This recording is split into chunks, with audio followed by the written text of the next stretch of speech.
Had I been someone who could control myself and just have one or two, I'd still be drinking right now. Yeah. So that saved me. It's a healthy endeavor versus an unhealthy endeavor. Going through what I want that event to look like as a sober person has been really helpful. If you're visualizing them, you're priming yourself for it and you're setting yourself up for it. Channeling into the fitness community, it's just brought me so many amazing people into my life. Now I can say with complete assurance that I'm doing the right thing and carrying myself in the right way.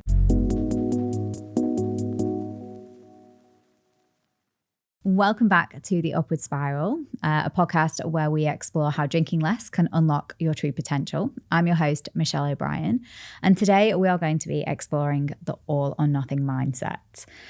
I've got a very special guest who embodies this approach in his athletic, professional and personal life. So I'm thrilled to have Andrew Patterson join us today. Andrew is a successful business leader. He is a dedicated Ironman athlete who made the bold decision to quit alcohol completely. His journey to sobriety not only transformed his athletic performance, but also fueled his drive and ambition in all areas of his life. In this episode, we're going to hear Andrew's inspiring story of overcoming challenges, setting very ambitious goals, and committing fully to them, even when it means making drastic changes. So we're going to explore how this all or nothing approach to sobriety has led to unexpected rewards and life beyond limits. Hi, Andrew. Welcome to Podster, podcast studio in Singapore. How are you today? Great. Thanks a lot, Michelle. Yeah, thank you so much for coming.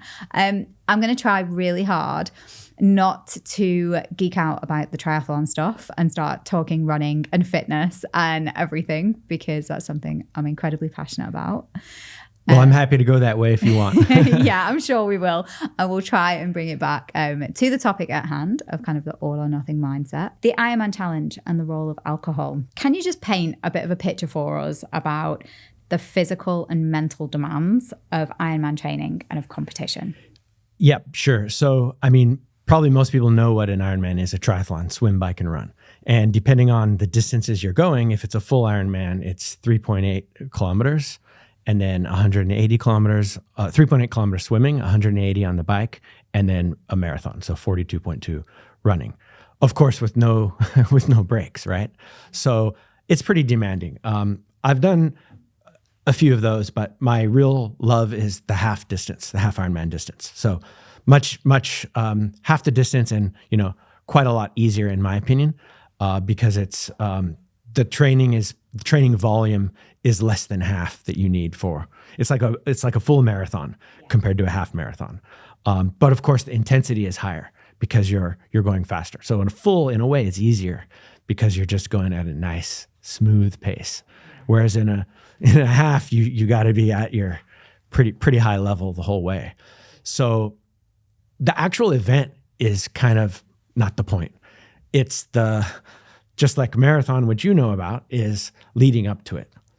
So the days, weeks, months, years leading up to it, where you're training, and that's where alcohol matters. So the event itself is trivial. I love hearing that, because to me, yes, the marathon is the end goal and the day itself is amazing, but actually I enjoy the training so much. I enjoy seeing those kind of incremental improvements week on week. I love being able to see my distances increase and actually see what your body's capable of. And I actually really like the alone time as well. You got it. I'm exactly the same. In the mornings, I go out and nobody can bother me. I don't have my phone.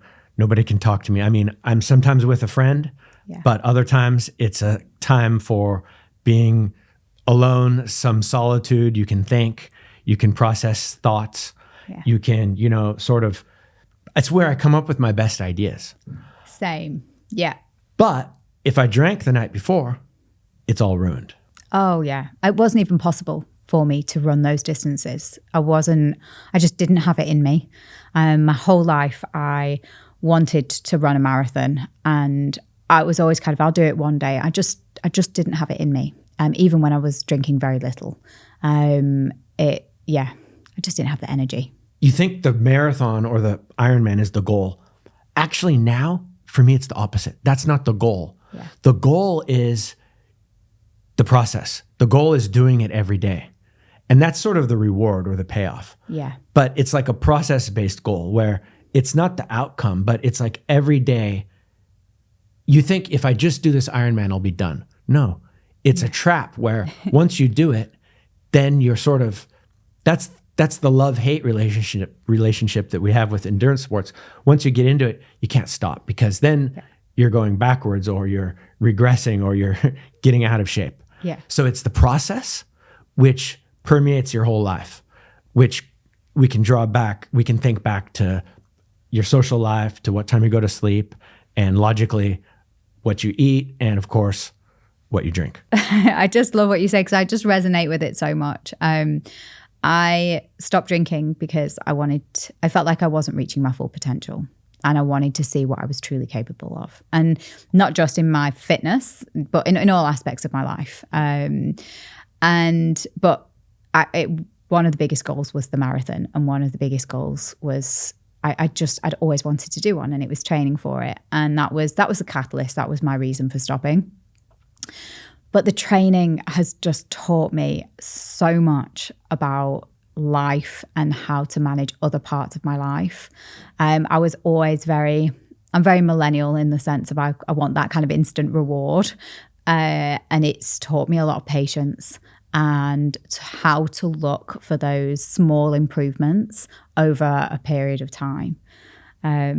What's it taught you? Almost the same, that, I love it. And I love the hard, long, difficult, hot runs. I love them, or the bike rides. And I just love them. I don't know why, but I know why. It's hard to explain, but it's because I've figured out how to do them.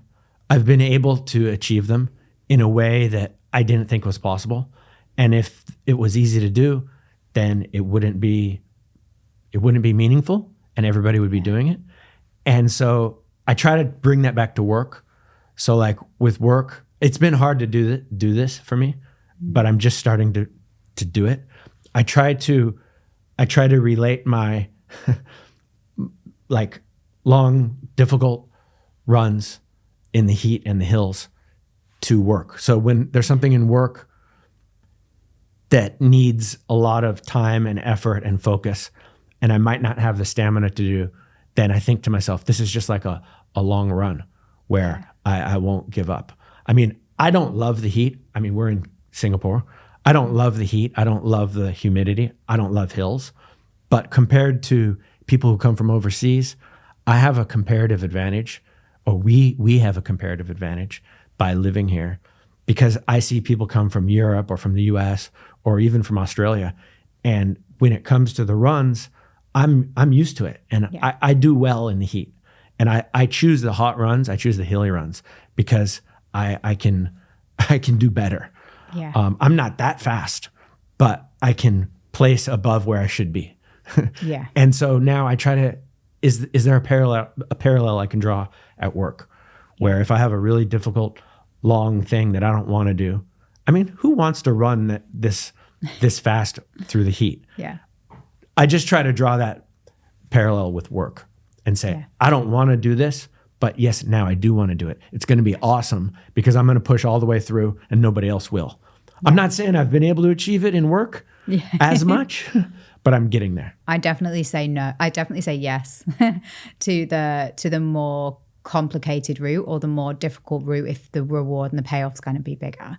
And I'm working on marketing and launching a new drinks brand at the moment, and we're just having kind of conversations as to, okay, how can we be using AI at every stage of this? And it's hard. It's a whole new learning curve for me. Like I use AI, I use Gemini, I use ChatGPT, but it's using it at different applications, maybe even building our own AI tools to help with this product launch.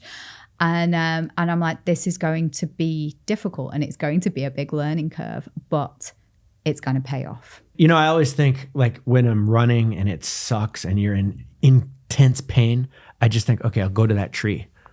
And then I think, okay, I'll go to that next corner. Okay, I'll go to that guy or whatever, find something. Yeah. And then, just like day to day, when you're doing, probably with work, you just say, okay, I'll just finish this and you just think of the next step, but don't try to think too far ahead. Yeah. So like training for a marathon or training for a triathlon, you can't look. I also coach athletes, and I don't reveal the whole coaching plan to them because it's too overwhelming and too daunting and too scary. It freaks them out. I'll just give them a week, and don't let them see anywhere past that because it's too mentally overwhelming. So day by day, each day you ratchet up, and whether it's work or play, it's the same idea. Step by step, just one foot in front of the other. Just That's keep right. going. Just That's don't right. stop. That's it.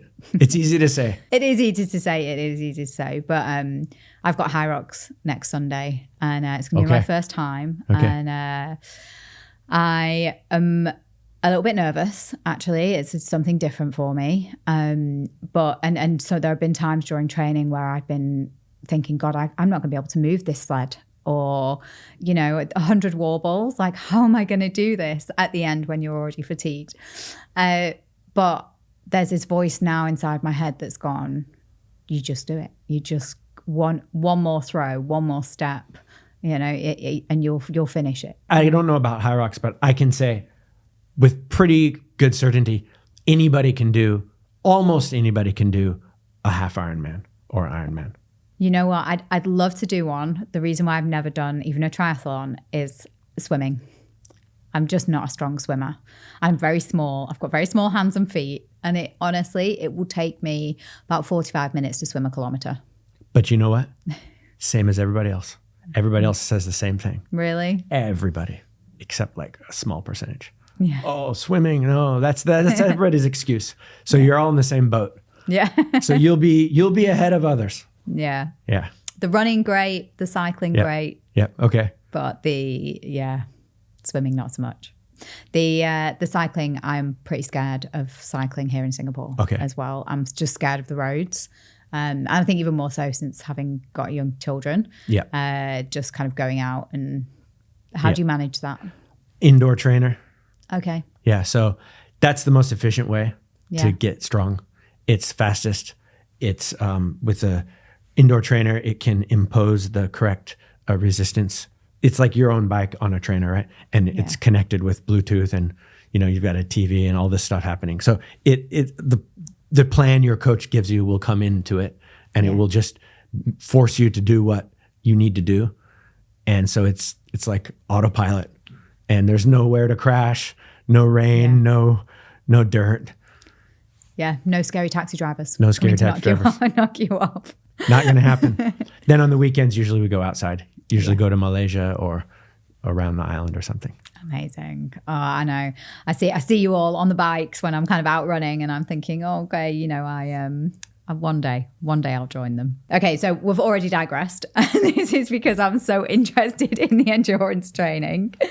But before you quit, let's just talk a little bit about how alcohol fit into your lifestyle as an athlete in the early days. My parents drank beer, drank wine, drank hard liquor. We lived in Europe, drank a lot of wine there, drank a lot of beer. No big deal.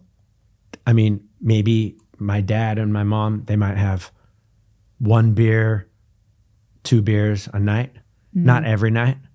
I'd say light drinkers. Yeah. My grandmother, she lived to 100. She drank bourbon every day. Love that. She's, probably a few months before she was dying, she was still drinking. Before she died, she was still drinking. Wow. And so to me, it just seemed normal. And I mean, never anybody ever had any in my family, any history of alcoholism or any problems. Just normal social drinking. Yeah. That's it. Same. Very standard, right? Same, yeah. And on Christmas or whatever, maybe if I was like really persistent and I was like 15 or 16, I might get a little bit of alcohol. In the US, we're different, right? So. Oh, it was the same in England. Yeah. Well, I mean, in England, I assume you could have it a little bit. I assume it'd be a little bit easier for a teenager to get a sip of alcohol. Oh, absolutely. Yeah. To be fair, we were in pubs at 16. Yeah. Kind of maybe drinking a little bit earlier at people's houses, Right. So it's normal. I thought it was the way you do things. It was a standard thing for me. Yeah. So then I went lived in Italy after high school, drank too much there. Then I went to university, and 4 nights a week we're drinking. Yeah. And we're not drinking 1 or 2, we're drinking like 10 beers a night. And it was fine. I'd wake up early, go to class. Everything was fine. The weekends, every weekend, we'd drink way too much. And it wasn't a problem. It never became a problem. Yeah, sure, you have headaches now and then. But everybody did it. It was totally okay. And this is like the 90s, right? The early 90s. Super common. Yeah. Super accepted. So, but it shouldn't have been, because it was wrong. It was destructive. But I didn't think so at the time. Don't think any of us did. Then after that, I lived in Las Vegas for a year. Free alcohol. Yeah. It just went downhill. Yeah. Then I moved here in 97, or 98 actually. Wow. And I, my first experience, ice cold beer. I don't know if it's even still around on, where is it? Orchard Road. It's in a shop house. And they had this thing with this big 1 liter frozen mug of beer. If you could drink it all within a certain amount of time, you could have it for free. Oh, wow. And I didn't have a job. I didn't have any money. I'd go there and I'd drink them for free. Wow. Because I knew I could drink them fast. Yeah. And then it's just like, it just persisted for on and on, all the way until then I got more professional, and then it became like drinking at work.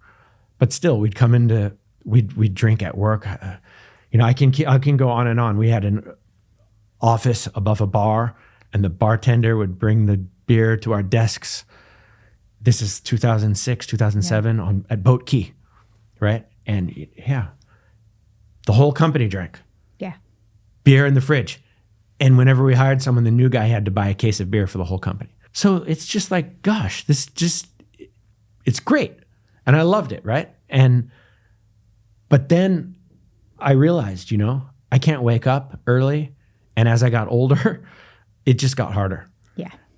And then I told one of my friends, I don't think this is productive, but this is how we do it, and this is fun. And my problem was I couldn't just have one. Yeah. It's not possible. So the all or nothing mindset, like with endurance training, I want to go all out. I'm not going to ever race. Some people say, are you here to compete or complete? I'm here to compete every time. I'm going to go the fastest I possibly can. I'm not here to finish. I'm here to do my best. Again, I'm not very fast, but I'm trying to break my own records or break my own, or do something in my age group. 1 beer always turns into at least 5 beers. There's no other way for me. It's psychological. Maybe it's some addiction. I'm not sure. Yes, it's an addiction. I'll just say it. I don't know if it's called alcoholism. I don't know if you're addicted to there's alcohol use disorder is I think the official term now, and something I actually want to get into in this podcast with more of an expert.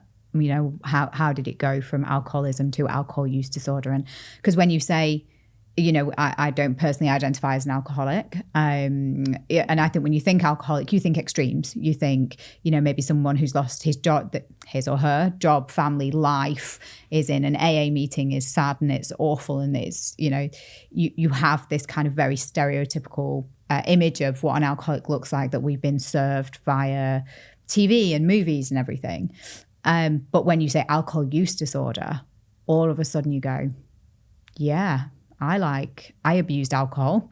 Yes, I, drank too much in whatever context that feels for you. Yep. And you can still be functional, right? Yeah.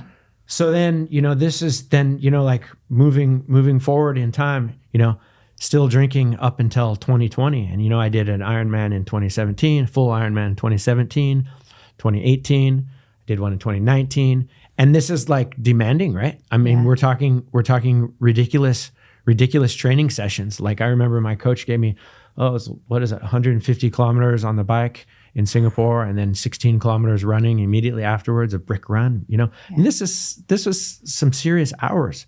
And then you have to go to sleep, and then you have to wake up, and then I have to go to work, be at work at, 8:30 or something like this. And you were drinking? And I was drinking. Oof. And I have kids, small kids. Yeah. Right. Then one morning I found myself nodding off while I was driving to work. And I thought to myself, something's got to give here. Yeah. Then I parked my car in the car park and I slept for like 2 hours in the car park with the engine running. Yeah. And that was like a wake up call for me. This was about 2019. Yeah. And I thought to myself, okay, I remember seeing a chart somewhere, like a triangle chart, right? Work, family, social life, and training. Pick 3. Yeah. I can't quit my job. I can't quit my family. I mean, I can, but I'm not going to do that. Mm-hmm. I can quit my job too, but I'm not going to do that. I'm not going to do that other one. Training, I could, but I'm not going to quit that. So what's the last one to give? Yeah. Social life. And it's true. So then I made a rule. Okay, I'm going to go to sleep by 9 o'clock every night. And then once I made that rule, then that sort of, I didn't make a concerted effort to stop drinking alcohol. First, it was about sleep. I said, I'm going to go to sleep early. And as a result, I stopped drinking. I have nothing against alcohol. I love it. Yeah. I love it. I wish I could have a beer right now, but I don't love it that much. I mean, I wish I could have a milkshake too. I wish I could have a cheese pizza too. You know, I mean, I can if I want. Yeah. But we have to, we have some restraint. And I know if I have a milkshake, I won't have 2 milkshakes. Yeah. But I know if I have a beer, I'll have more than 2. Yeah. So then I cut it out, right? I cut out going out at night. Social activities, I stopped doing them. Stopped going out with my friends.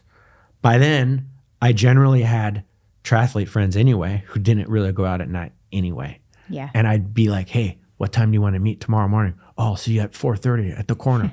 And then I meet my neighbor at 4:30 at the corner. Anyway, so my social life shifted. So, I mean, I cut out the alcohol, but I didn't cut out the social life completely because I merged it with training. Oh, me too. And that's like, I can't believe how many friends I've made and incredible people that I've met just with that shift, joining more fitness groups, running groups, and it's been amazing. I've actually met people because I've like you, I was like, oh God, I feel like if I give this up, I'm going to be giving up human connection. I'm going to be giving up friends and family and socializing in my social life, and no one's going to want to hang out with me anymore. And, okay, I'm going to be kind of this loner or family person, and that's it. And it's just not the case. I think, being able to channel that energy into something I really wanted, which was the running and channeling into the fitness community, it's just brought me so many amazing people into my life. It's a healthy endeavor versus an unhealthy endeavor. Yeah. It's still pursuing something in a similar way. It's still a social group. It's still a sense of belonging. It's still something that you love doing. I mean, I love going out at night.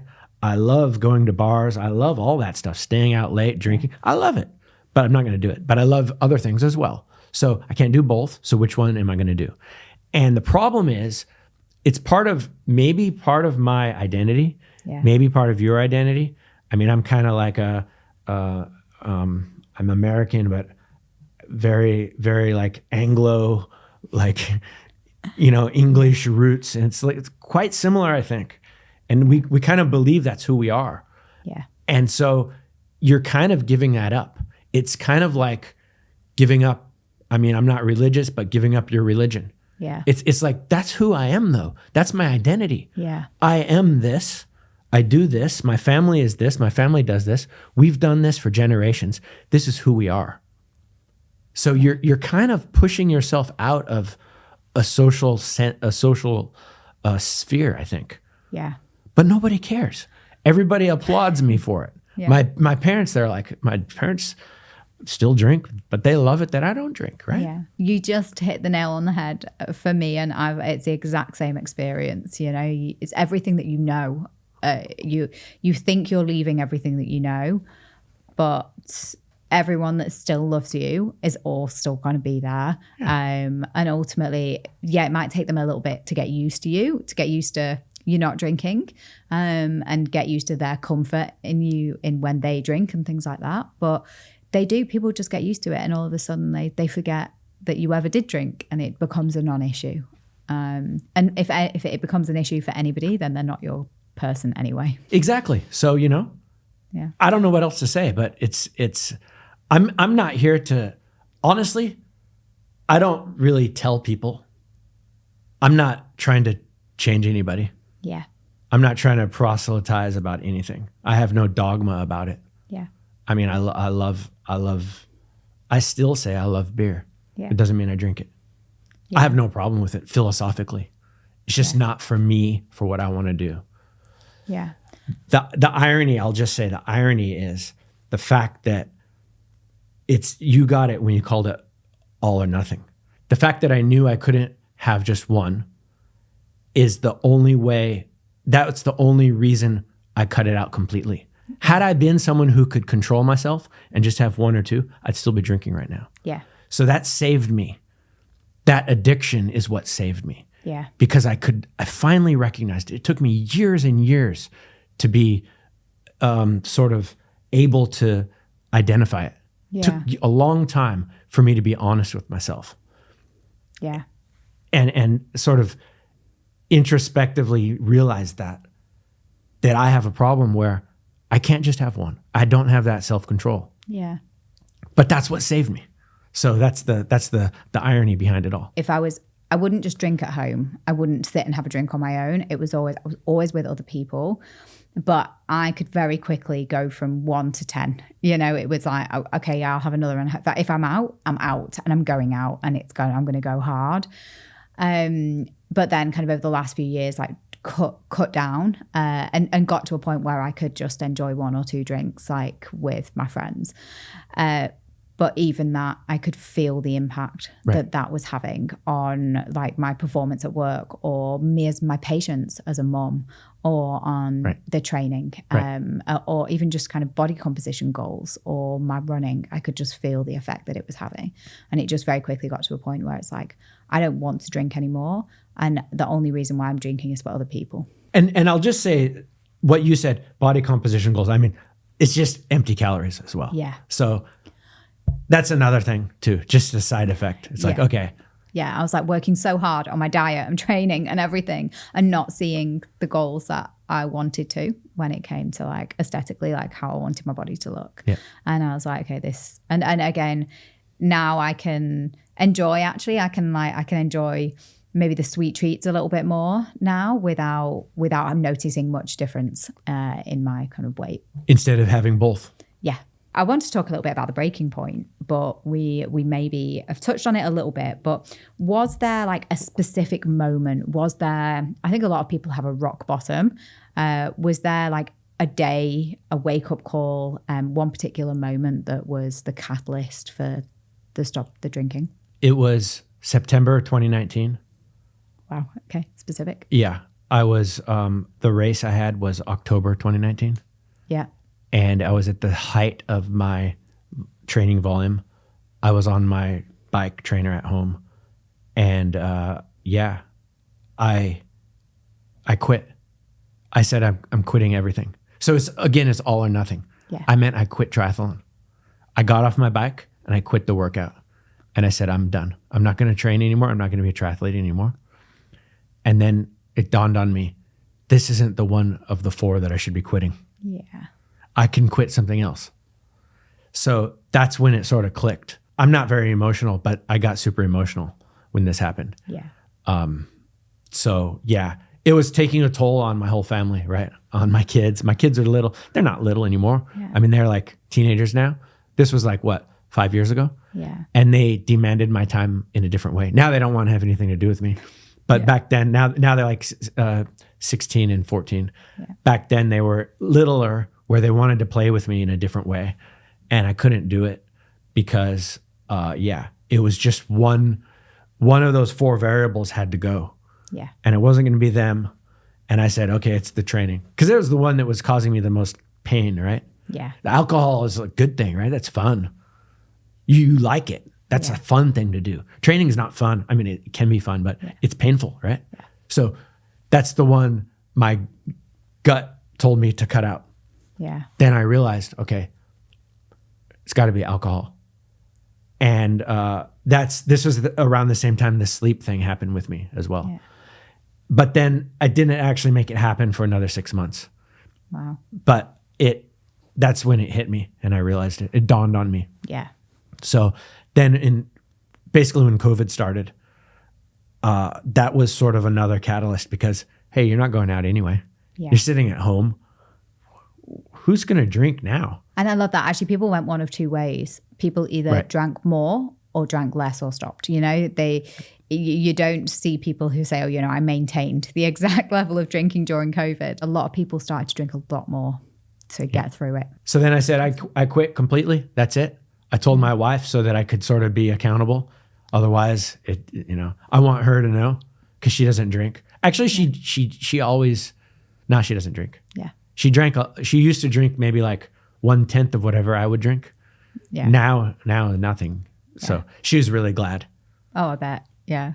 My husband's cut right down as well. Very rarely does he go out, you know, he'll have the odd glass here or there, but he'll have a non-alc with me as well. Do you drink non-alcoholic alternatives? Actually, I don't. I've tried some. I know you had some, but I wouldn't mind trying them. Yeah. We did have some non-alcoholic beers. Some of them were horrible. Let's see. I tried some in Indonesia with my parents that tasted like apple juice. They were terrible. My dad accidentally bought them. He was mad when he found out they were non-alcoholic, and then they tasted horrible. Yeah. But that was a ways back. Who does it? Erdinger's is really good. Oh, I haven't tried Erdinger's. Yeah. Okay, great. And they serve that in. I think they're a sponsor to Roth, Challenge Roth, but they serve that there. And yeah, that's a good one. The non-alcoholic one. It tastes like beer. Yeah, I did. Which ones are the good ones? Oh my gosh, so many. I actually got a Cicerone beer expert on the podcast earlier this week, and we tried 15 different non-alcs to get his perspective as a beer expert and a beer lover. I see. And he was great because he was actually like, a lot of these are incredible now. And he was like, you wouldn't know that they didn't have alcohol in them, and he'd be happy drinking them. And this is coming from a real kind of craft beer expert. So I'll send you a link to that one. Great, because I don't like the lagers so much. I like the craft beers. Yeah. Oh, yeah. There's some great ones. Drop Bear is a fantastic brand. They're a British brand. Sober are a great brand. They're an Australian brand. I'm going to send you some links. Great. Get you drinking them. Were there any like emotional or mental struggles that you faced when quitting the alcohol? No? I just quit. I just said that's it. Yeah. Emotional and mental. I did have some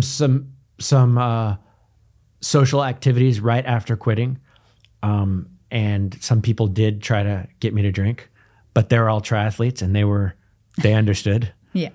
Other times at work, nobody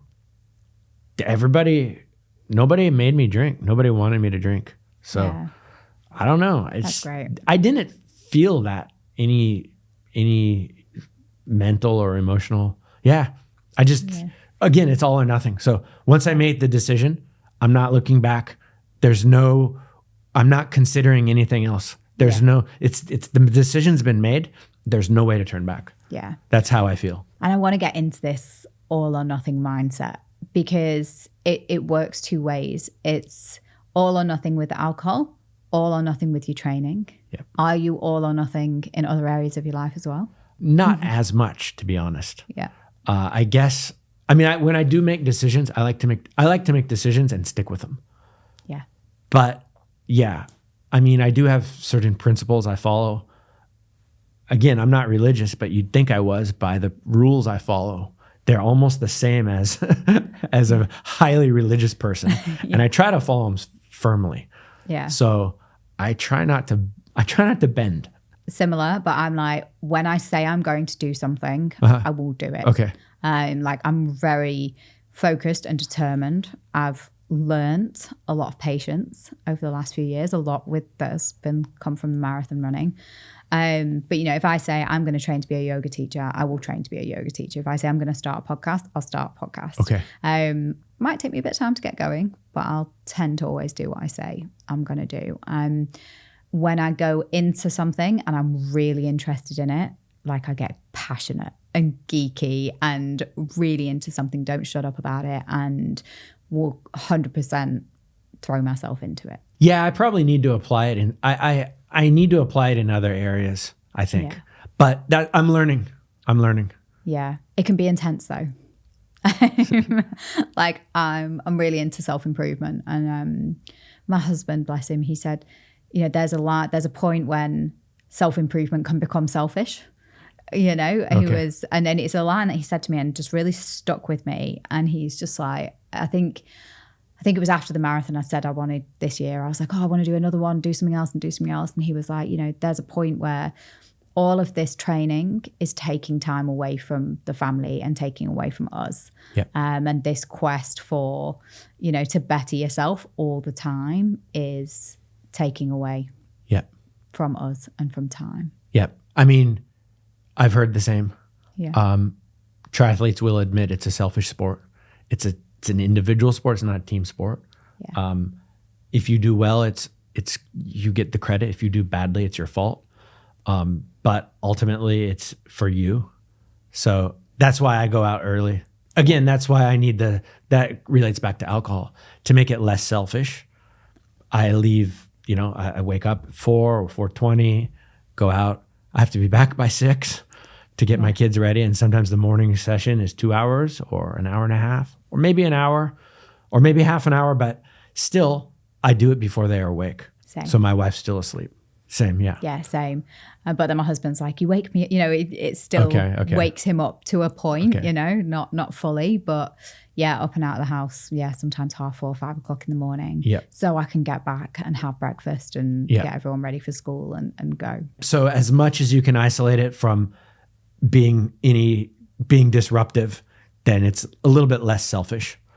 But they do complain that every vacation we've had in the last 10 years has been for one of my races. That's what happened this year. I was like, oh yeah, okay, we're going to France in April. And he was like, but why? And I was like, because I'm running Paris Marathon. I didn't ask. And so I think that's where I failed. So I've got New York Marathon on my eye on New York Marathon next year.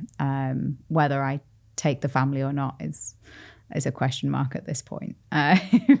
But yes, Cambodia at the end of last year for the half marathon. Angkor Wat. Yeah, amazing half marathon. Drag them along with me, which I think they're having a great time. I'm like, look, we get to go on all these amazing trips. Exactly. But yeah, I tell them that. It's like, oh, you only have to stand out here for 17 hours in the sun. It's fine. I'll come by and then you'll see me for a third of a second. Just wait here in the sun. No, just kidding. Oh, but hopefully they're having fun at a nice hotel somewhere. That's that you're right. putting them up in it. Let's coming back to the kind of all or nothing mindset. Like, were there any specific strategies or tactics that you used, maybe not just with the alcohol or with the training, but to stay committed to what you're doing, especially in really challenging moments? In not in alcohol, but it could be both, right? It could be the same tactics that you use maybe when you feel like you want to go drinking, or also when times get really tough throughout training or a race. Yep. So again, I try to break it down and try to reduce it to the next possible palatable step that I know is super easy. Yeah. So for me, getting from here to where you're sitting is pretty easy. Finish line, don't make me think about that, because then I have to do all these other things. So when the swim starts, I don't want to think about anything except where I'm standing on the beach and the guy in front of me. Yeah. That's all I care about. Yeah, you got a lot ahead of you, but guess what? It's remarkable how quickly you will get through it if you don't think about it.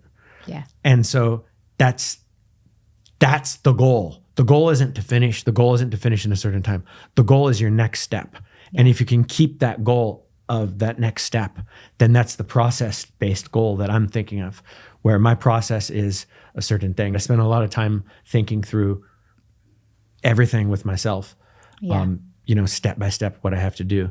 When I'm swimming, I come up with these chants or sort of like mantras that, like, it'll be like watch, goggles, swim cap, whatever the things I have to do when I'm coming out of the water. So I'll think this like a kilometer before, and I'll just start repeating it, and I'll just start chanting it in my head. And that rhythmic repetition will distract me from letting my mind wander to anything else. I mean, it's an approach people do also who get scared in the water through, some people can panic and so forth. But if you can count your strokes, or if you can count your footsteps while you're running, 1, 2, 3, 4, then you can't think about anything else. It's so funny you should say that. I'm a counter. Okay, you do that. I was just about to say before you said that, my thing is counting. And it's always in blocks of 20, and it's like, right, 22, and I keep going. And I also almost kind of go into like a meditative state with it, that again, you're kind of just repeating, just keep going. And, before you know it, you kind of, whoa, okay, that bit's over. If just rhetorically, if you can apply this to work, then you'll be much stronger. Yeah. It's funny that it's easier for me to apply it to training than it is to work. I don't know why. Yeah. But I'm trying to learn how to live in the moment, because the past doesn't exist. Yeah. It doesn't exist. Neither does the future. Yeah. So the only thing that exists is right now. Yeah.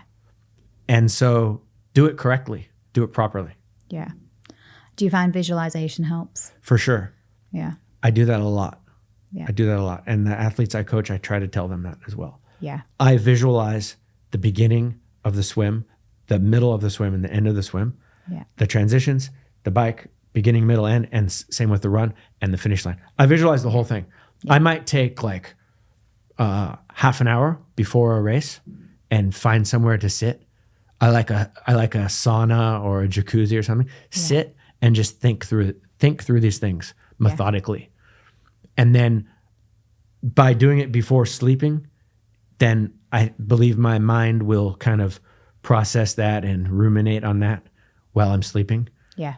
And then in the morning when the race happens, I feel ready. So that's how I visualize. It's so funny that you should say that. I was like sat in the, I do the ice bath club. Okay. Really a big fan. And, sitting in the sauna, and I put my timer on for 10 minutes and I do visualizations for the perfect day.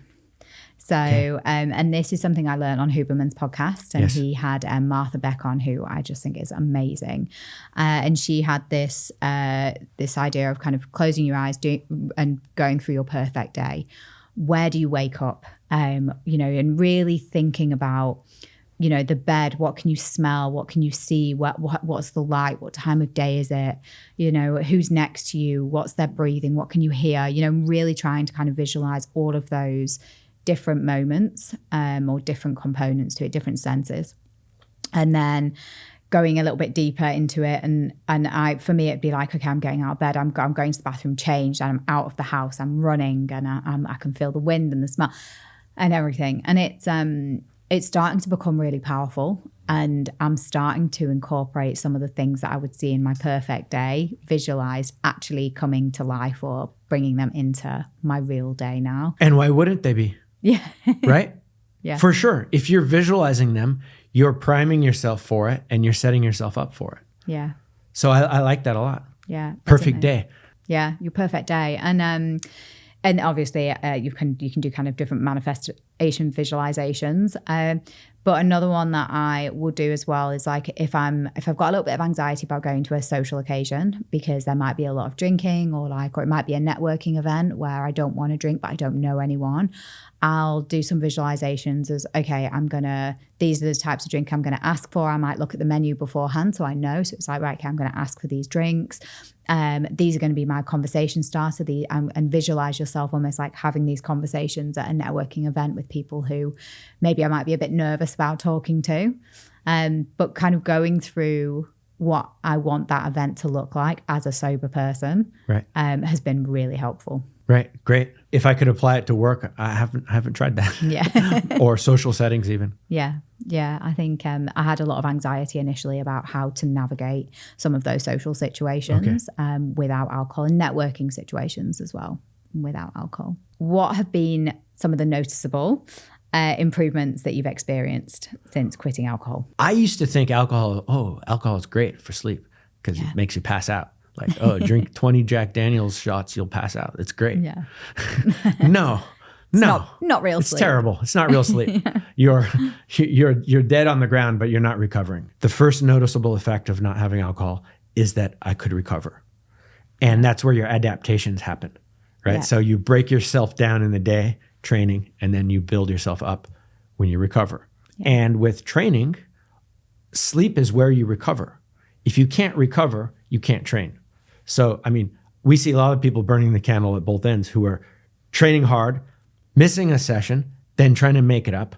And I tell the athletes that I work with not to do that, not to make it up. You have to recover first. So forget about it, cut your losses, recover, sleep. Of course, the other obvious one is how you feel, right? Yeah. So, I mean, these are too obvious to even say, right? Of course, you don't wake up with a headache, you don't wake up hungover, you don't vomit, you know. I mean, like, I don't know. One time I came home late at night, I'll just say it, but I came home late at night and I peed in the corner of my house. Of my wife's like, "What are you doing?" I'm like, oh, like, that's stupid. Yeah. I'm being stupid. Yeah. Okay, this is before I had kids and everything, whatever. But it's still the kind of thing that happened. Yeah. I mean, you know, vomit in the lift. Oh, big deal. Yeah. That was me. Yeah. Stopping the taxi to be sick. That's right. Yeah. So those are the obvious things. Yeah. Then there's, of course, maybe you lose a bit of weight that you didn't need, like fat. Yeah. Right? Those empty calories. How many calories is a beer, right? You don't need that. Yeah. It's not going anywhere else. It's not useful, right? It's not protein, carbs. I mean, it's carbs, okay. Yeah. Sorry. I'm just thinking it's not carbs or energy that you need in terms of like what you need to recover. Did you notice any changes in your mental health? Okay, you're making me think now, and I appreciate it. So I'm not going to say I'm changes in my mental health, but I'm more, I'm seeing myself from afar and recognizing I've progressed. Not that it wasn't really an issue, but it wasn't beneficial. Yeah. So it's made me wiser. It's made me, Yeah. Yeah, you're making me think about things I've not thought about, and it's kind of it's kind of good. Yeah, it's definitely. I wasn't expecting it to bring up a lot of stuff for me. Actually, like I really spent a lot of time, kind of, particularly this last year, and it's been 2 years since I had a drink, but just this last year, it's just reflecting on times maybe where I wasn't proud of my behavior, and I've had to work through quite a lot of shame and regret. And it's funny, earlier you said, you know, the past doesn't exist, but you can still feel it. And I had to work through that, and I think really uncovered that, you know, I like who I am when I don't drink. And for so long, I didn't really like who I was, and I didn't know that I didn't like myself, if that makes sense. I probably have repressed this, and I've thought it's over now. But you're making me realize the same thing. Shame and regret. I mean, I don't know. I mean, I talk about peeing in the corner of my bedroom. I can say worse things here if you'd like, because I've done a lot of, you know, things that I don't feel good about. I haven't really talked about them, but I mean, gosh. I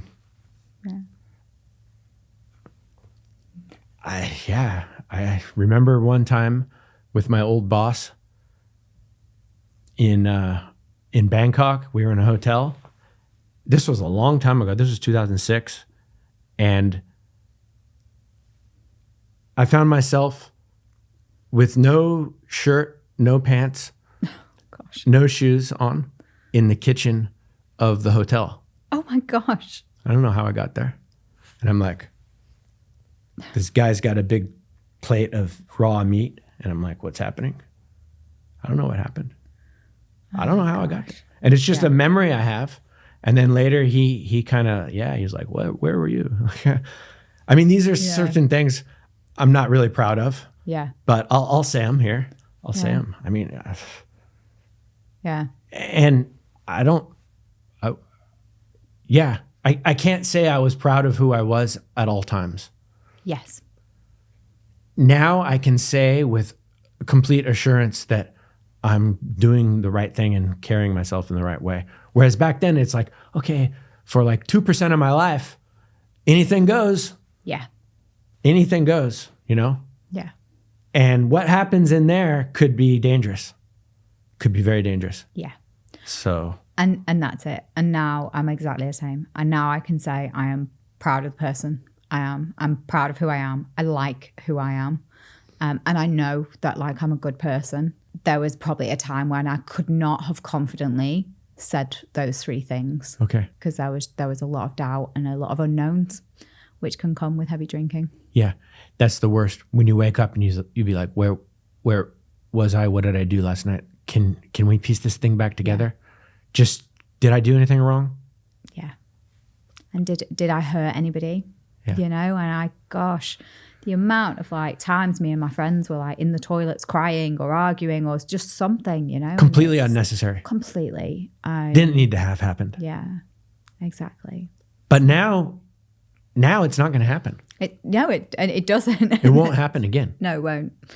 I think it's probably been great for them as well. The friends that stuck by me now are just, you know, they can't, not that they can't believe the change. I think it's just, they maybe kind of appreciate me more now, how I am than how I was, you know. I would love to just talk about any advice that you've got for somebody. So let's talk about advice for athletes. So anyone who is an endurance athlete, whether you're a marathon runner, triathlete, Ironman, have you got any advice for them around drinking? My advice for athletes is recovery is the main thing. People have no problem training hard. A lot of people do it. Yeah. Especially younger people who are more driven, you know, they race each other, right? What people have a hard time doing is actually training slowly, but that's a different discussion. But it's all about recovery. Yeah. So think about that for yourself. How do you want to recover? If you can have just one beer at a time or one drink at a time, I don't think there's any concern. I don't think it will hurt you at all. But if it becomes a problem and if it impacts your sleep or your recovery, then you're doing yourself a disservice. So that's the first piece of advice I'd give. But I wouldn't say not to drink necessarily. And this podcast is, you know, okay, yes, I talk a lot about my sober journey and I have a lot of guests on who don't drink, but I also have a lot of guests that do. And this podcast is really talking to anybody who is maybe becoming more aware of the negative effects alcohol are having on them, or they are looking for ways to, you know, reach their potential or unlock more of their potential, and drinking less is just one of the ways to do that. And I think, you know, some of the tips that I found for people wanting to drink less who maybe find it a little bit hard because they love that social connection or they love the taste, right? Some people just love a nice cold beer. There are so many incredible options now. My first kind of biggest piece of advice and the thing that helped me the most was making a switch to a non-alcoholic alternative. And the non-alcoholic wines, the good non-alcoholic wines will have very low sugar in them. They're very low calories. They'll be kind of 20 calories a glass versus 120 of kind of one with alcohol, maybe even more. What we see with non-alcoholic wines is that the bad ones tend to have loads of sugar added to them because you have to start with a great wine to begin with before you de-alcoholize it. If your wine's not great, then you're going to have to load it with sugar and things to make it taste better. But a lot of the good non-alcoholic alternatives, particularly the wines, very low calorie. Same with the beer, low calorie, no alcohol, and they taste amazing. Like they taste just like the real thing. So if you just feel like you need that edge, you need to be able to come home after a day and go, God, I just want a nice cold beer. I want to relax, or I want to go and see my friends and just have like, you know, one or two. Start with a non-alc, because I think a lot of people would be pleasantly surprised about how far they've come and how it can feel and be enough. especially with training, getting up early in the morning and training. The other thing I'd say is people don't care. I thought people would care, like, oh, he doesn't drink anymore, I don't want to be around him. Nobody cares. No. That's what I found. Yeah. I thought it would be like kind of weird. It's definitely not anymore. I think nobody wants to be that person that's saying, oh God, why are you so boring? Have a drink, Nobody wants to be that person anymore. So people, even if they do want you to drink with them, are a lot more tolerant, a lot more accepting, and a lot more, okay, fine. And also a lot more open. Like I now try, and I'm going out with my friends tonight, and I think there's 8 of us going out for dinner. I always try to be the first person to order my drink. Because if I order a non-alc alternative, whether that's a wine, a beer, or a cocktail, you're guaranteed that there will be more people that will do the same. Right. But if somebody else goes first and orders a bottle of champagne or like a bottle of wine or something, everyone will go, oh yeah, I'll just have a glass of that. Even if because it's just already been set. Yeah. And behavior, right? And more people are open as well. They want to hear more about it. Tell me more. Tell me, what do you do instead? What do you drink instead? I want to drink less. How do you cut down? How does it make you feel? And it impacted your training. I mean, in a great way, yeah. Yeah. So tell me about some of your results. Well, again, I'm not like fast or anything, but I've only been getting faster, and I'm 50, right? So I'm faster now than I was when I was 40. I'm not going to say it's because of not drinking alcohol, but definitely the lack of alcohol didn't make me faster.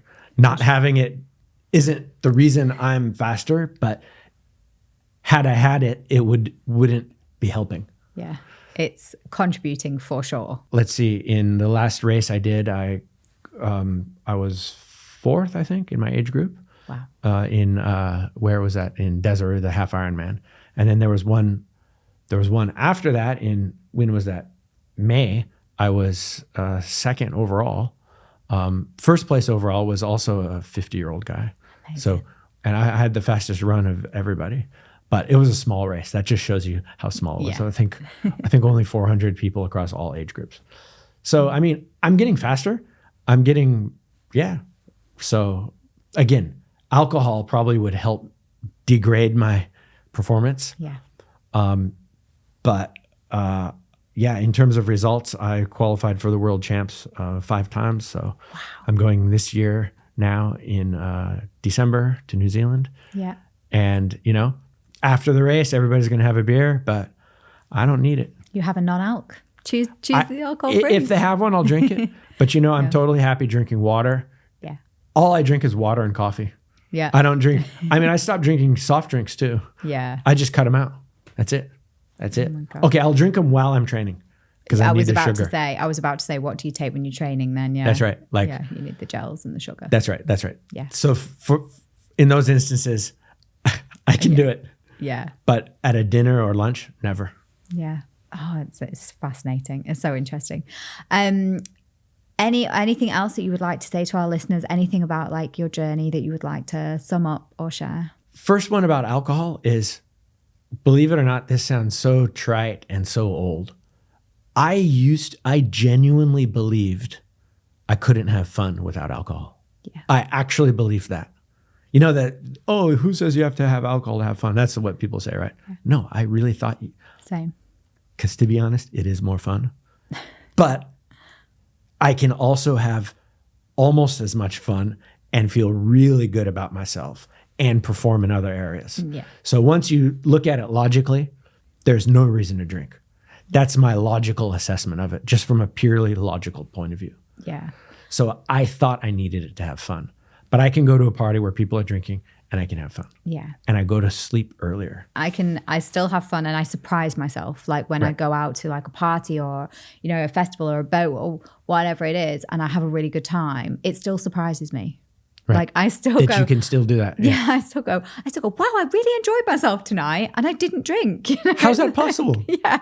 It's like my brain is still processing and undoing all of those like lies that we have been conditioned to tell ourselves. Right. Everything else in my life has leveled up because I've not drank. So I get more joy out of my family, more joy out of my work, more joy out of my training than when I did when I drank. So those are the stories that we told ourselves that were actually not the optimum story to be telling yourself. Yeah. But it's what we believe through our culture, through our identity, through our social environment.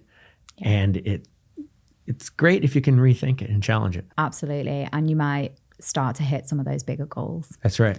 And yeah, take anyone training, an endurance athlete who has that kind of all or nothing mentality when it comes to their training, maybe try applying it to alcohol. Andrew, thank you so much. Thank you very much, Michelle. It's been great. Yeah, I really, really enjoyed this conversation. And surprised we haven't gone down a training rabbit hole, even though we slipped down a few times.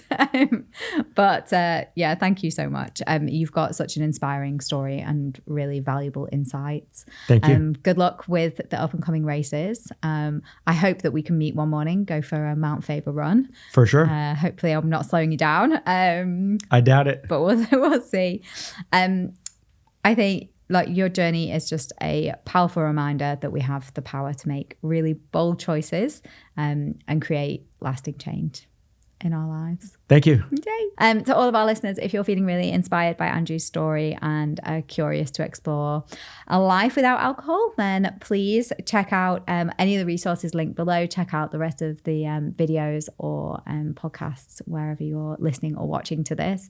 I am going to link to Andrew's LinkedIn below if you would like to follow and keep up to date with what he's up to. Thanks again, Andrew. I really, really appreciate your time today, and I've loved chatting to you. Thanks, Michelle. Thanks. Bye.